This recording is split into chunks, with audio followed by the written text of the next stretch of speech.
Certainly, I am a big fan of Diablo 2. Well, I mean, obviously, you know, I was a Diablo player. Diablo 1 first, and then Diablo 2. And when I first played it, I actually kind of wasn't into it. And then I was talked into playing it again with some friends. And playing it online, it all kind of made sense, and everything kind of clicked.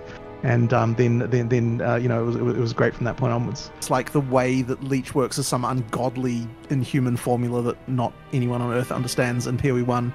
And in PoE 2, the way that it works is just get a percentage on your item, and it works like how D2 worked. We are a game that doesn't like to do, you know, binding. We like to have things be free tradable. So I think the uniques are going to be where people really, like we haven't really been talking about that. That's right. And like I'm hoping to do some pretty cool shit with uniques. Those are something that we haven't been spoiling. I kind of want to try not spoiling them. Cool. Because I think that it's fun to just find stuff, and they'll be like, oh, you should have some kind of smart drops. We like have like things based on your build or whatever. I'm just like not a fan of that at all. So what I think the right solution is to have more quest rewards and have more things that come from quests. It's just giving you a choice of what skill to level. I would just immediately like, there's like, oh, am I going to pick this? Am I going to pick that? Like, and really, when you come right down to it, it's just D2, right? Like that's effectively the skill tree system that we have now. There. Like in order to fix melee, we had to, you know, restart the character stuff from scratch, and that's what led into all of the things that went down the road and then to making a sequel. So yeah, like the answer to how to fix melee was make a new game. Apparently, melee you shouldn't really be missing. Even then, mostly it should just be evasive monsters. Like generally speaking, if you're just like progressing through, you probably and you're playing melee, you're probably not missing anything unless it's a highly evasive dex monster, and then you should be able to solve that problem even by just allocating some dex. But we still want you to feel like a god at endgame. So you know, like you still need to have like you know, like hundreds of projectiles spewing out of you and all sorts of things like this. This still needs to be the thing. It's just that we don't want it to be so ridiculous that a person looks at the screen and can't even understand what is even happening. You know, the second half of PoE 1's campaign is not as good as the first half. With PoE 2, the quality is excellent all the way through. And really, when you come right down to it, it's just D2, right? Man, was that montage that I put together not just music to your Diablo 2 ears? Those are things that Diablo 2 players have wanted. Hey, improve melee, improve attack rating. When it comes to newer Diablo games, a lot of Diablo 2 players are like, hey, make trade free, don't bind items to accounts. There's just so many things that Jonathan is saying that are exactly what a Diablo 2 player would want to hear for an ARPG.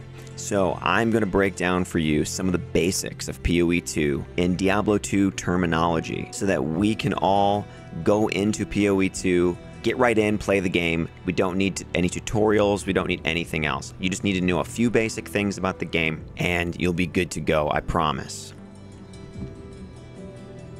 Skill gems versus skill points in Diablo 2. So, in Path of Exile, you need skill gems in order to unlock skills. And these are not given to you by leveling up. In Diablo 2, you can get skill points either through leveling or through finding a book of skill for the Raidament quest. Now, the way it works in Path of Exile 2 is like this. Imagine if the book of skill was the only way you could get skills in Diablo 2. And then also imagine that it dropped from certain special enemies and as a random drop, okay? And then imagine that the Book of Skill had levels to it. 1, 2, 3, 4, all the way to 20. So you can see on the screen here, this uncut skill gem. And it's got a 1 here, a 2 here, a 3 here, all right? So what you do is you find one of these randomly or from a special enemy that would drop it for you within the campaign. You click on it and then the skill window opens with recommended skills for the class that you've started. Okay? Just like in Diablo 2, each class has a skill tree.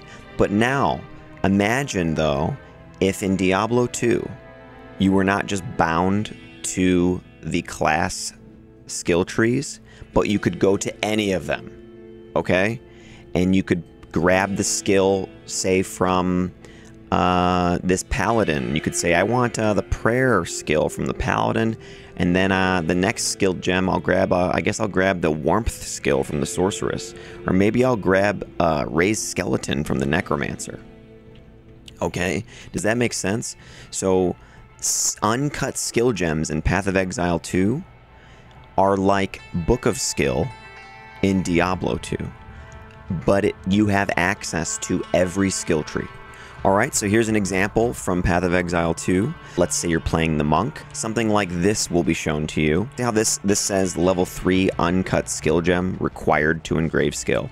So if you found a level 3 uncut skill gem, you'd be able to turn this gem into this skill. And then you'd be able to equip it into a slot. You can equip 9 skills at level 1. You have 9 skill slots at level 1. And so they look kind of like this. Here's the skill name up here. All right. And these are all skills that you've chosen. And then each skill has 1, 2, 3, 4, 5 support slots where you can modify the skills. The supports are also RNG and special drops from certain types of enemies throughout the campaign. An uncut support gem could be turned into a modifier. So look at this. Added lightning damage, inevitable critical, perpetual charge, area of effect, multiple projectiles. All right, you'll figure out how that works just by playing it. Here's an example of the list of skills that you can support on a character like this that has already unlocked these skills.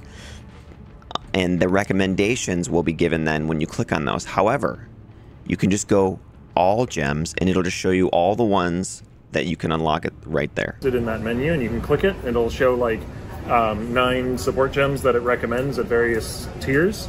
But then there's a button at the bottom for all gems, and you just click that and it shows everything. And you can cut whatever you want. So again, like the player who wants to do something weird and has a plan for some off-meta thing they want to do, all of the options are still there. Like you can go, you know, you can cut whatever you want out of any gem menu.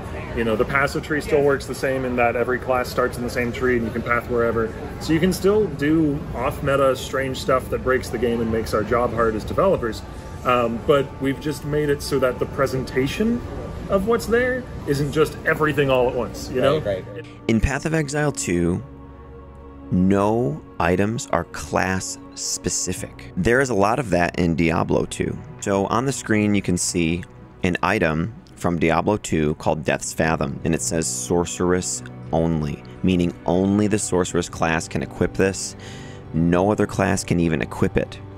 If they could, they would be able to take advantage of some of these mods like faster cast, 30% cold skill damage, lightning resist, fire resist. But the 3 to Sorceress skill levels in Diablo 2 would not apply to any Sorceress type skills you may have obtained on a Diablo 2 character.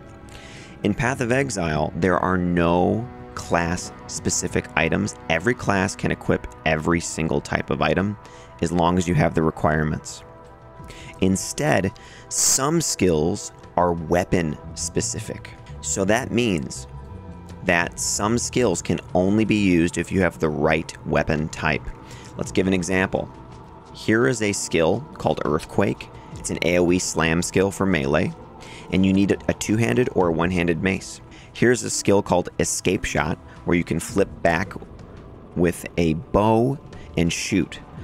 So you need a bow for Escape Shot. Falling Thunder, you need a quarterstaff in order to execute this skill. Now here's an example of a skill, Fireball. It's a spell. You do not require any weapon type to cast it. You will notice that it requires intelligence though. Even at level 6, you still need 38 intelligence in order to use a level 6 Fireball.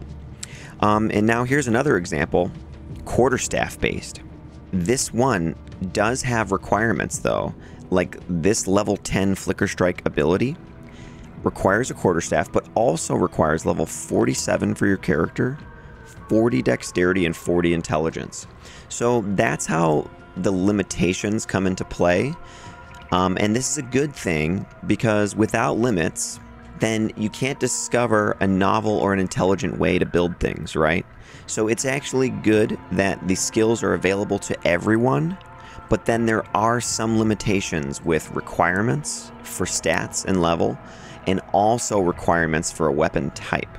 I think this will make for more interesting builds, and it'll kind of make you feel smart about some of the choices you've made. In Diablo 2, a level up will give you the ability to apply 5 stat points to Strength, Dexterity, Vitality, or Energy. Strength and Dexterity are needed as requirements for lots of gear in Diablo 2. In Path of Exile 2, there are other stats that are required for certain types of gear. You may need Strength, you may need Dexterity, you may need Intelligence. And when you level up in Path of Exile 2, you don't just apply stat points. You have a passive skill forest, essentially. It's a very massive passive skill tree. You can see on the screen there is one node highlighted from someone's gameplay that I found. It says 4% increase attack and cast speed. So you can see it's not just stats. Some of the nodes are +5 attributes, and you can pick Strength, Dexterity, or Intelligence. The other thing that you should know is that Strength also grants life, Dexterity also grants accuracy, and Intelligence also grants mana. The passive skill tree has lots of variety to it, so you will find that there's a lot more on the passive skill tree in Path of Exile 2 besides just stats, like better damage for certain elemental types.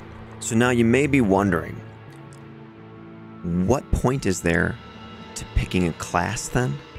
Well, where you start out on this massive passive skill forest matters. You will start in a different location near the center based on what class you pick, and also as you progress through the game, eventually you will unlock what's known as an ascendancy, and the ascendancy has nodes that will change the gameplay for your character and enhance certain abilities of that class. So that's why your class will matter. That's why you'll still want to start new characters, even of the same class, so you can try multiple things. The devs for GGG have said that there's supposed to be 3 ascendancies for each class. That means 36 different ascendancies. Here's one that's pretty important for Diablo 2 players. In Diablo 2, defense does not reduce the incoming damage that you take. Defense in Diablo 2 is your evasion rating, essentially. So you can see on the screen, it says average chance Dark Hunter will hit you, 63%. And this is me hovering over the defense on the character. So this is actually a misconception among even Diablo 2 players. Like, some of them didn't realize for years that defense or armor in defense actually wasn't damage reduction. So in Path of Exile 2, defense is actually defense. Like, armor is actually armor. So the way it works is this. Evasion rating in Path of Exile 2 is actually your ability to evade. In Diablo 2, your level and your defense determine this. In Path of Exile 2, armor actually reduces damage. Okay? In Diablo 2, flat damage reduction and percent damage reduction reduce damage. In Path of Exile 2, there are resistances, and they work the same as in Diablo 2. You should be very familiar with that. In Path of Exile 2, there's also Energy Shield for everyone, not just a sorceress. The way it works is similar to Diablo 2 in that something like poison can bypass it. However, in Path of Exile 2, Energy Shield is not tied to your mana, it's its own resource. So let's go to the Path of Exile 2 website and just look at the inventory they have on the main page here. And it looks very similar to Diablo 2, right? It's just D2, right? Right. Right? Here's the helmet. Let's look at it. It has an evasion rating. It has energy shield, 13. It shows you the requirements of this mask. It's got level 19 required, 21 dexterity, 21 intelligence. And then here's some of the modifiers that rolled on this rare item. 50 to maximum life, 9% increased rarity of items found, so that's 9% magic find. Plus 8 to dexterity, 15% to fire res. You should be very familiar with that. Here's an amulet. Look, it's got 15 intelligence. And then it has 8 to maximum energy shield, 10% cold resist. Look at the ring, 20 cold res, adds 4 to 7 cold damage to attacks, gains 5 life per enemy killed. Enemy killed, you should be familiar with that from Diablo 2, you know? Enigma has that on there. So here's another ring. It's got 29 lightning res, adds 4 to 7 physical damage to attacks, and 8 strength. Here's some rare boots that are on this character.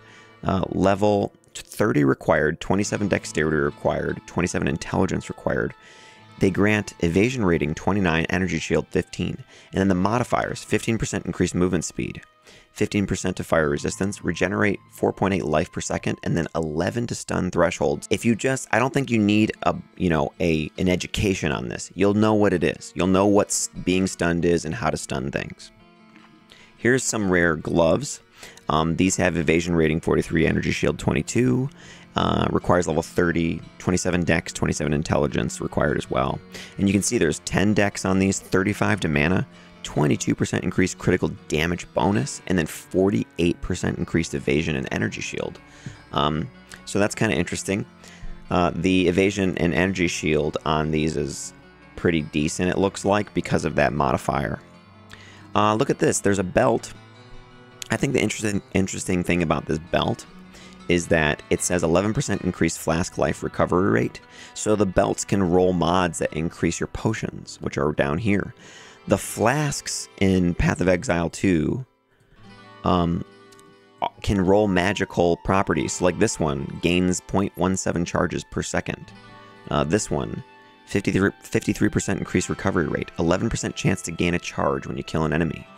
So what is a charge on a flask? It's just their ability to use the flask. So instead of all these potions just dropping all over the ground and cluttering the screen, in Path of Exile 2, their potions do not drop on the ground. Some flask bottles can once in a while, though, that have certain properties. Like, look at this one. This is an antidote flask. These are mana flasks. And this one has some magical properties. 20% of recovery applied instantly, and 20% reduced charges per use. So this one is a little bit more efficient of a mana flask. Okay, so let's look at the weapon now. The Slicing Quarterstaff. So this is a rare. Level required 30, 57 dex, 24 intelligence. Okay.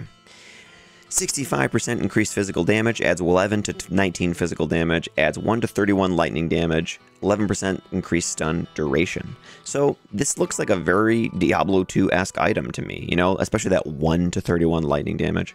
So you'll be very familiar with rares and magic items in Path of Exile 2 if you've played Diablo 2.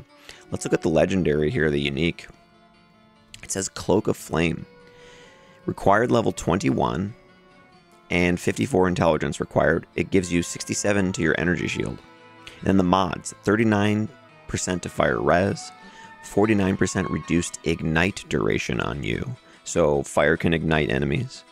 It reflects 100 fire damage to melee attackers. Interesting. And then even more interesting, 40% of physical damage taken as fire damage. So that's kind of a cool thing, is that it converts physical damage to fire damage that you take, and it also has fire resistance on it. So that fire res on this armor is essentially acting as more damage, physical damage reduction. Very cool. The next thing I'd like to point out is the term synergy in Path of Exile 2.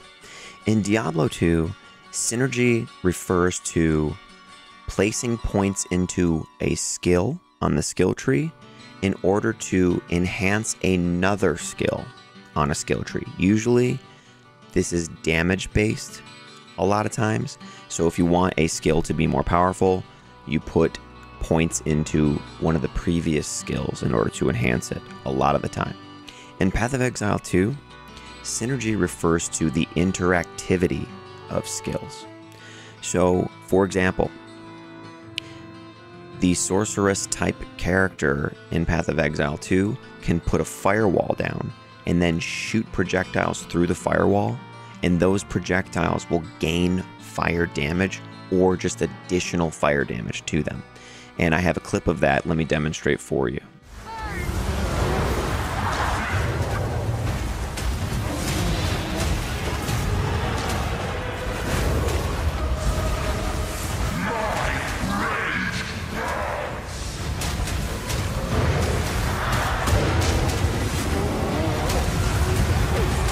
The next thing I'd like you to know is that you can play Path of Exile just like you play Diablo 2 with click to move, if you would like. Or you can use WASD movement on the keyboard, or you can use a controller. The GGG devs have said that most people prefer WASD once they get used to it. And they also said that some builds may just be more fun to play or easier to play with WASD, click to move, or a controller.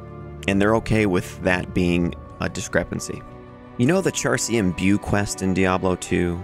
How once per difficulty you get an opportunity to imbue a normal item into a rare. In Path of Exile 2, there are orbs that can change regular items into magical or rare items, or add properties to magical items. So look at this on the screen. It says Orb of Chance upgrades a normal item to a random rarity. So what that means is that regular base type items, white items in Path of Exile 2 can still be useful, just like in Diablo 2. It'll be kind of like finding a Charsi Imbue quest out in the wild just by having some good RNG. Path of Exile 2, rares seem to be very good and useful. In Diablo 2, rare items are generally not that great. Now, they have their place in the game, don't get me wrong. They absolutely do. However, in Path of Exile 2, it seems like rares are going to be what you're using a lot of, especially in the early stages of the game. And let's look at a couple examples that I found off of some people who were able to upload footage of it. Here is a Pandemonium Spawn Bearded Axe. This is low-level stuff, too. Look, required level 10, 25 strength. This thing has 48% increased physical damage, adds 1 to 4 cold damage, adds 1 to 7 lightning damage. That's funny to me. That sounds like such a Diablo 2 item, the 1 to 4 cold and 1 to 7 lightning. But then, here's the interesting part of this. +1 to level of all melee skill gems. 16% increased elemental damage with attack spells, and causes 23% increased stun buildup. So that's interesting, right? This rare axe has some very good qualities to it.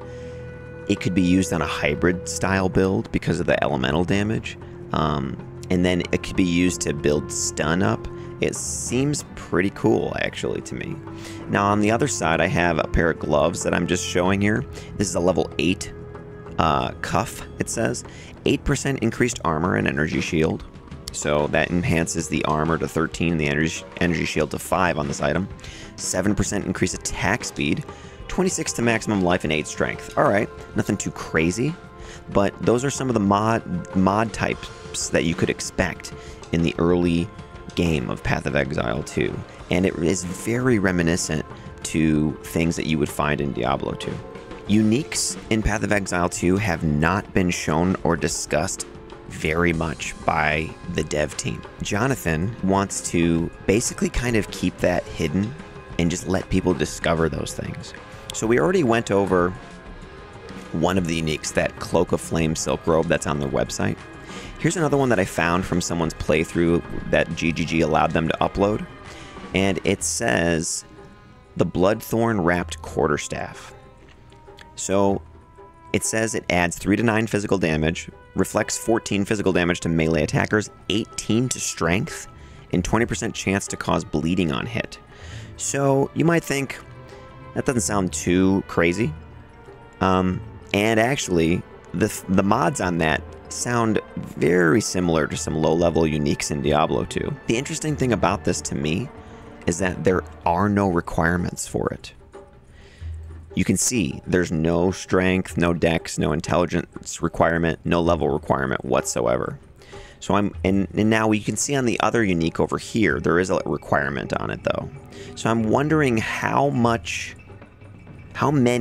uniques will have no requirements on them, or very low requirements by comparison to other items, and if the uniques will really help you build into some cool off-meta stuff.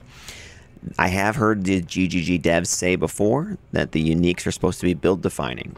This item doesn't seem to be build-defining, but it definitely seems like a fabulous item to equip when you started a new character or something, you know, to run through the game again. That 18 strength, for example, is a lot of strength for no level requirement. So very interesting, I think, and I'm so looking forward to item finding in Path of Exile 2 and seeing what kind of uniques they have. Another point I'd like to make is that the Path of Exile 2 developers do not want their game to become a one skill game where you spam that one skill and it is the solution to every problem you encounter. Different tools for different circumstances. Like in PoE1, if you're playing a ball lightning build, you have one solution to every problem, right? Right.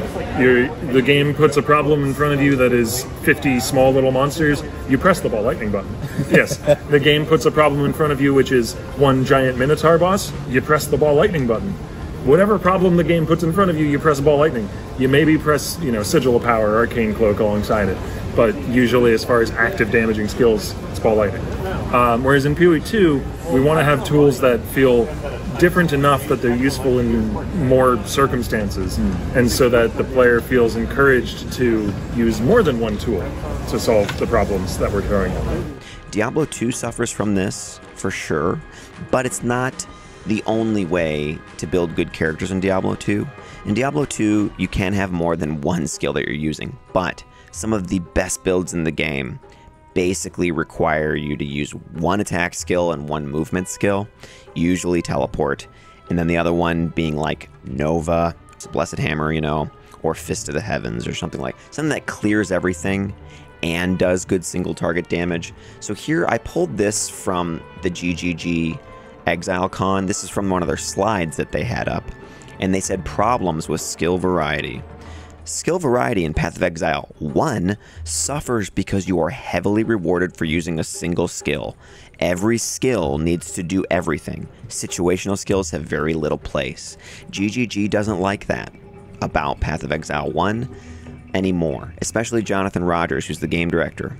He doesn't like that you can basically just build into one skill, and that anytime they have to introduce a new skill into the game now, it has to be viable for all of the content, otherwise nobody will use it. Now, Diablo 2 players, I think, can relate to that. As I said, about some of the one skill builds that are some of the best builds in Diablo 2. But if you've ever played other builds in Diablo 2, like say you played a Necromancer that has summons and you use Amplified Damage Curse, and then you get that kill, and then you use Corpse Explosion in order to blow up and do some AoE. Maybe you use Revive so you can get some of those Urders with Crushing Blow so that you can take down some of the Ubers. You know, there are some other things you can do with builds. Or maybe you have a Wind Druid that uses Tornadoes and the Hurricane ability. And then maybe you also have some summons for some Meat Shields. You know, those are not exactly one skill builds, right? So the setup and payoff, though, is what Path of Exile 2 is going for. They want you to have a variety of skills that synergize with one another. They interact with one another in order to have powerful attacks that you've built up and then paid off, right? So I think that's a really interesting way to design the skills and the combat around, and I'm very much looking forward to that because I feel like there'll be a lot more intelligence to how you build your character, and it'll require a little bit more skill. The other skill type I'd just like to point out is that there's something called meta skill gems in Path of Exile 2, and these take up a reservation called Spirit. So Spirit is not mana, it's not energy shield, it's not health. It's another resource that your character can gain through the passive skill tree, through items and through quests. You need it for summoning minions, you know, and other than summons. And you need it for certain types of auras. And then you need it for these meta skill gems. These are really interesting, and I wanted to point these out because these got me excited, and I feel like Diablo 2 players would be excited about these too. Cast on melee kill, cast on melee stun, cast on shock, cast while channeling, So those are all interesting, right? So imagine, you know, you have a sorceress with chain lightning type abilities, right? And it's shocking enemies, and then another spell is cast once those things are shocked, right? Imagine you have a melee character that has built up their stun capability with certain types of items and skills, and you're stunning things quite easily. Then maybe you could use this meta skill gem, and then you could have a spell cast once you've stunned something. That sounds so excellent. Alright, so what did you think, huh? Did you make it to the end of the video? If you did, thanks. Do you feel equipped now to play Path of Exile 2 as a Diablo 2 player? If you're also wondering, what gives you the authority off meta, Michael? Well, I watched a lot of the content that's been released, and I've played Path of Exile 2.